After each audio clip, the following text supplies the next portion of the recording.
Sedikit sharing dari apa yang saya dapat dari kitab 2 Raja-Raja 6 ayat 1-7. Diceritakan bahwa seorang nabi panik karena mata kapaknya jatuh ke sungai.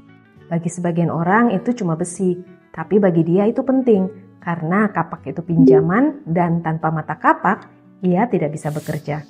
Menariknya yang hilang bukan gagangnya, tapi mata kapaknya, bagian yang punya fungsi utama. Bukankah sering begitu juga dalam hidup kita? Kita masih terlihat baik-baik saja di luar, masih bekerja, masih melayani, masih tersenyum.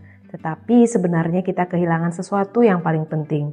Kehilangan semangat, tujuan, damai sejahtera, kasih mula-mula, atau keberanian untuk percaya diri lagi.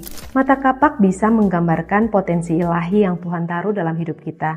Karunia, kemampuan, panggilan, bahkan api semangat yang dulu pernah menyala.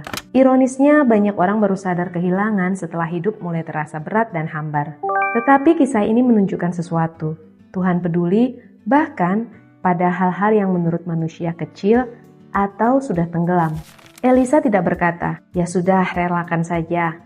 Ia justru bertanya, "Di mana jatuhnya?" Karena pemulihan sering dimulai ketika kita jujur mengakui. Di titik itulah aku mulai kehilangan diriku. Dan Tuhan sanggup melakukan mukjizat bahkan atas sesuatu yang sudah tenggelam terlalu dalam.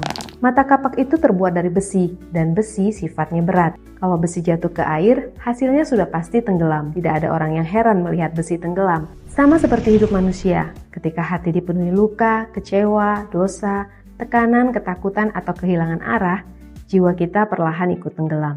Tenggelam dalam overthinking, tenggelam dalam kelelahan, tenggelam dalam merasa tidak berharga, tenggelam dalam kehidupan yang jauh dari Tuhan. Tetapi mukjizat terjadi ketika Tuhan campur tangan. Besi yang seharusnya tenggelam justru terapung. Artinya, Tuhan sanggup mengangkat sesuatu yang secara manusia sudah terlalu berat untuk diselamatkan. Bahkan, hati yang sudah lama tenggelam pun masih bisa dipulihkan oleh Tuhan Yesus. Mungkin hari ini kamu merasa kehilangan versi terbaik dari dirimu. Merasa potensi sukacita atau imanmu seperti tenggelam karena luka, tekanan hidup, atau kegagalan. Namun seringkali masalah terbesar bukan karena kita kehilangan mata kapak itu, tetapi karena kita terlalu lama hidup jauh dari tujuan Tuhan, sampai tidak sadar bahwa yang hilang adalah bagian terpenting yang Yesus taruh dalam diri kita sejak awal. Karena itu, jangan cuma sibuk bertahan hidup.